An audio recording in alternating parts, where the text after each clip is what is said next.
O, dahil nagustuhan ni asawa yung niluto ko kamakailan nung adobong bunga ng malunggay, siya na ngayon ang kumuha ng bunga ng malunggay. O, tingnan naman guys. O, diba? Nabubulol-bulol na si May. Ito na lang ako, nagbibideo sa kanya. O, diba? Videographer na tayo ngayon guys. So, yan. O, dyan. O, ganyan palang diskarte para di sumabit ang mga yan sa wire, sa cable wire, o diba? Hindi ko naman yung kayang gawin yung ginagawa ni asawa. Kaya siya na nga ang kumuha, o diba? Kasi yan naman ang gusto niyang iluto ko for today. O mag-adobo na naman da ako ning bunga ning malunggay. O kaya nga yan o. O, binuhat niya na.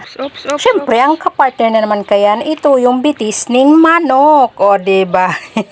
Di siya titigil hanggang hindi siya magsasawa niyan. O, parang ikaw lang, di tumitigil at di nagsasawa. Charing.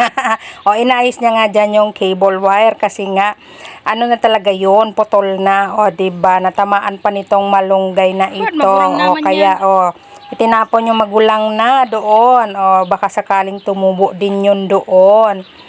Diba? O, ayan na nga. O, kumuha na siya ng mga iluluto ko. O, yan. Yan. Ayan ang bunga, guys. So, masarap talaga siya. Para siyang ano to. Yung, ewan ko, basta tikman nyo na lang.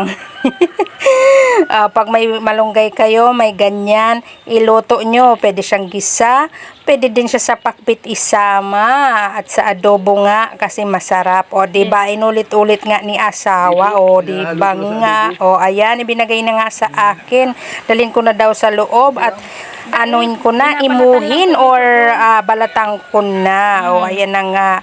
So, yan. Iayos na yan yung malunggay. O, diba? Yung mga dahon nga pala niyan, guys, may humingi na din. Pero pang pakain sa rabbit. Kasi masyado nang maliit yung mga dahon niyan. Diba? O, continuous nga lang pagkuha niya kasi madami pa palang kukuhanin. So, akala ko tapos na. Meron pa pala. Oh, by the way nga pala guys, ang bulaklak din ng malunggay is ginugulay din pala siya.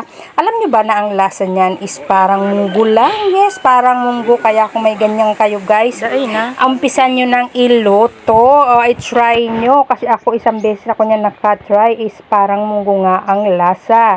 O, diba? O, sige lang, continue si asawa panguha. Inubos niya na nga. So, lahat yan guys,